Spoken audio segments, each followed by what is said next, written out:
Record किया गया। गवाहों ने साफ कहा कि उन्होंने लाश के पास कुत्तों का झुंड देखा था, यानी मौत के बाद शव पर हमला हुआ। लेकिन असली सवाल यही बना रहा कि मौत का कारण क्या था। 14 अगस्त से 20 अगस्त तक इस मामले ने नया मोड़ लिया, जब लगातार 3 पोस्टमार्टम हुए। भिवानी अस्पताल, रोहतक पीजीआई और दिल्ली एम्स, तीनों जगह रिपोर्ट सामने आई और हर बार एक ही बात सामने आई। पुलिस का दावा है कि उन्होंने केस में कई अहम सबूत जुटाए हैं। इनमें सबसे पहले मनीषा के मोबाइल की कॉल डिटेल्स शामिल हैं। पुलिस के मुताबिक 11 अगस्त को मनीषा ने अपने पिता से फोन पर बात की थी और पिता के बयान इन कॉल डिटेल्स से मेल खाते हैं। लेकिन असली सवाल यही है कि आखिरी बार मनीषा ने किससे बात की थी, वह किस किस के संपर्क में थी। इस पर पुलिस चुप्पी साधे रही। इसके बाद पुलिस ने सीसीटीवी फुटेज खंगाले। घर से लेकर घटना स्थल तक लगभग 10 किलोमीटर के दायरे में सीसीटीवी कैमरों की जांच की गई। इन्हीं फुटेज से एक चौंकाने वाली क्लिप सामने आई। मनीषा को खुद कीटनाशक खरीदते हुए देखा गया। अब यहां सवाल खड़ा हुआ, क्या यह आत्महत्या की प्लानिंग थी या किसी दबाव में उसने जहर खरीदा? यही अब सीबीआई की जांच का हिस्सा बनेगा। दूसरी बड़ी कड़ी थी सुसाइड नोट। पुलिस ने दावा किया कि बरामद नोट पर लिखावट की जांच कराई गई और यह मनीषा की ही लिखावट से मैच हुई। लेकिन परिवार का आरोप है कि यह नोट जबरन लिखवाया गया हो सकता है, यानी कहानी में अभी भी कई पेंच बाकी हैं। इसके साथ ही घटनास्थल के वीडियो और गवाहों के बयान भी पुलिस के पास सबूत के तौर पर दर्ज है। लेकिन हर बार वही सवाल सामने आता है, अगर सब कुछ साफ है तो परिवार और ग्रामीण क्यों पुलिस पर शक कर रहे हैं? यही वजह है कि अब पूरा मामला सीबीआई के पास जा रहा है और हर किसी की निगाहें इस जांच पर टिकी हैं। जैसे जैसे यह केस आगे बढ़ा, वैसे वैसे सवाल और गहराते चले गए। सबसे बड़ा सवाल यही बना रहा कि अगर 3 पोस्टमार्टम रिपोर्ट्स में आत्महत्या और जहर खाने की बात साफ लिखी हुई थी, तो परिवार और ग्रामीण इसे मानने से क्यों इनकार कर रहे थे? परिवार का कहना था कि पोस्टमार्टम रिपोर्ट्स में गड़बड़ियां की गई हैं और सच्चाई को दबाने की कोशिश की जा रही है।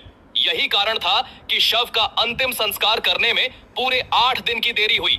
पूरे गांव ने परिवार के साथ खड़े होकर लगातार प्रदर्शन किया और साफ कहा कि मनीषा आत्महत्या नहीं कर सकती। ग्रामीणों का आरोप था कि पुलिस किसी बड़े आदमी को बचाने के लिए हत्या को आत्महत्या बताने की कोशिश कर रही है। इस बीच सरकार और प्रशासन की भूमिका भी सवालों के घेरे में आ गई। केस इतना संवेदनशील था कि खुद हरियाणा के डीजीपी शत्रुजीत कपूर ने मोर्चा संभाल लिया। उन्होंने लगातार भिवानी और रोहतक दोनों जगह की पुलिस टीम से अपडेट लिया। रोहतक रेंज के आईजीवाई पूरन कुमार मौके पर मौजूद रहे और हर कदम पर नजर बनाए रहे। यहां तक कि हरियाणा के मुख्यमंत्री नायब सैनी तक इस केस की पल पल की जानकारी लेते रहे। लेकिन सवाल वही उठता है, अगर सब कुछ इतना पारदर्शी था तो फिर केस सीबीआई को क्यों सौंपना पड़ा? प्रेस कॉन्फ्रेंस में डीजीपी शत्रुजीत कपूर ने खुद माना कि हरियाणा पुलिस ने पोस्टमार्टम और फोरेंसिक रिपोर्ट की जांच की है, लेकिन अब सीबीआई इस केस के अन्य पहलुओं को देखेगी। केस ट्रांसफर होने के बाद सीबीआई अपनी अलग एफआईआर दर्ज करेगी और हरियाणा पुलिस की पूरी जांच, डायरी, सबूत और रिपोर्ट्स सीबीआई को सौंप दी जाएंगी। यानी पुलिस खुद मान रही थी कि इस केस में अभी कई ऐसे पहलू हैं जिनकी गहराई से जांच जरूरी है। सीबीआई जब केस को अपने हाथ में लेगी तो 3 बड़े एंगल से जांच करेगी। पहला, आत्महत्या की थ्योरी, दूसरा, हत्या की संभावना और तीसरा, अगर किसी प्रभावशाली व्यक्ति का नाम आता है तो राजनीतिक दबाव की जांच। अब सबसे अहम सवाल यही है कि क्या सीबीआई मनीषा के फोन की लास्ट लोकेशन, चैट्स और कॉल रिकॉर्ड्स को खंगालेगी?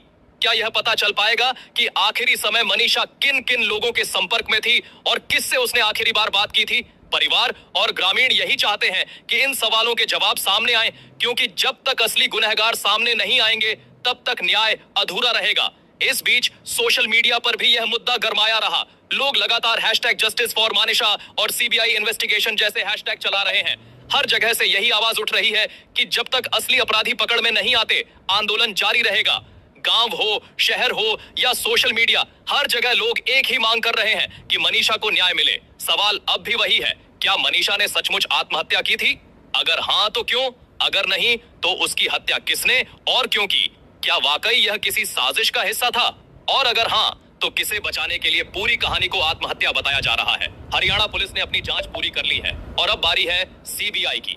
पूरा देश, खासकर हरियाणा की जनता, अब सीबीआई की रिपोर्ट का इंतजार कर रही है। सबकी नजरें इसी पर टिकी हैं कि आखिरकार सच कब सामने आएगा और दोषियों को कब सजा मिलेगी।